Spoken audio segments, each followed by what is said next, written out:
Namaskar children. In the continuation of the chapter number 3, Private, Public and Global Enterprises, today we are moving to another topic, that is government company, the third form of public sector enterprises. First we see that what is the meaning of this term. A government company is a company in which not less than 51% of the paid up share capital is held by the central government or state government or jointly by both. So a government company as defined by the Indian Companies Act is which is established, registered and governed under the Companies Act 2013. A company established to conduct business in competition with companies in private sector and which has at least 51% of the paid up capital held by the central or by the state or partly by central government or partly by one or more state governments. And always a company whose shares are purchased, a government company, in the name of the President of India. Okay? It is established for the purpose of running an industrial or commercial undertaking. Fine? So, this is the actual definition of government company. Why these enterprises are known as the government companies? Because government is the major shareholder and exercises control over the management. That's why these are known as the government company. So some of the examples are given here. Hindustan Insecticides Limited, State Trading Corporation of India, Hindustan Cables Limited, Steel Authority of India, Bharat Heavy Electricals Limited. Okay. So some of the images are there. Here you can see. Okay. Indian Oil, United India Insurance, BSNL. These all are the examples of our government companies. Hindustan Aeronautics Limited. Okay. Now here we see that what are the different features of government company. So here are the features. So the first feature is it is registered or incorporated under Companies Act 2013. Okay, the government company is registered under the Companies Act 2013 or any previous law, previous company law. It is formed by an executive rather than a legislative decision. Move on to the second feature, that it has a separate legal entity. The separate entity of a government company allows it to enter into a contract, acquire property in its own name, file a suit in a court of law against any third party or can be sued by the third party. Okay, so it has a separate legal existence independent of the government. Fine. The third feature is saying that management is regulated by the provisions of the Companies Act. Okay.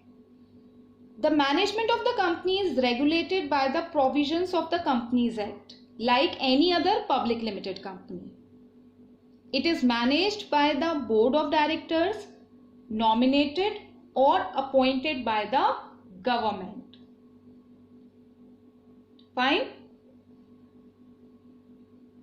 Here we can say this thing also, that it enjoys the autonomy also. Okay. It is managed by board of directors which are generally nominated by the government.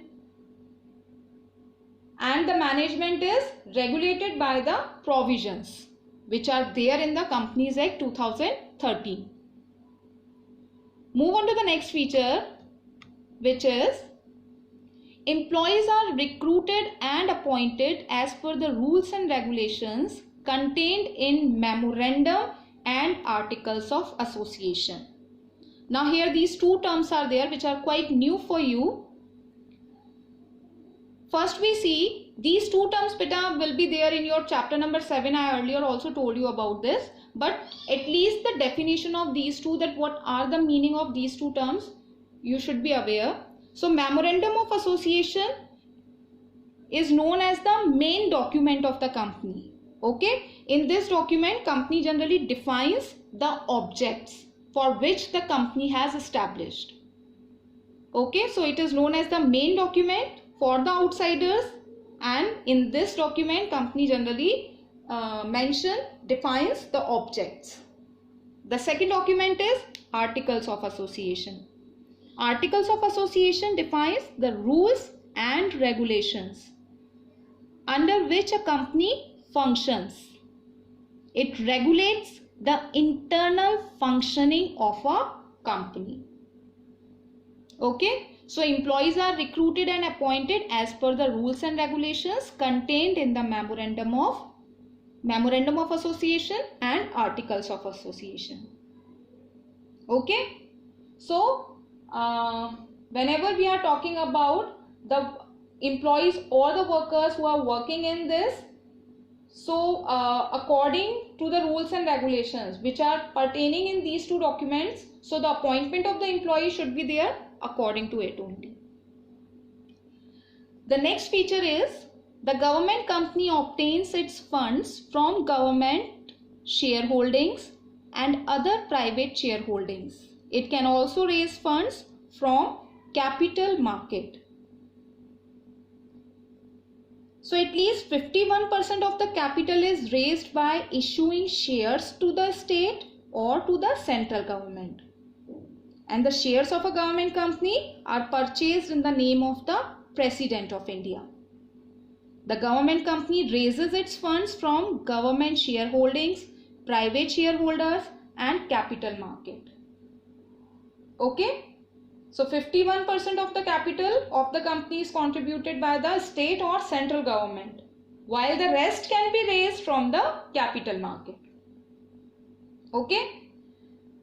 If we talk about the accounting and auditing procedures, so it is free from budgetary, accounting and audit controls applied to departmental undertakings.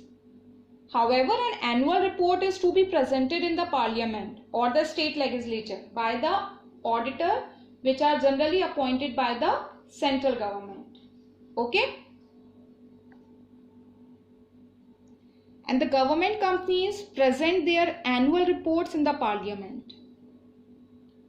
A government company is most suitable for the projects which are run on business lines and are in direct competition with private sector, and may need technical or financial support from the private sector also.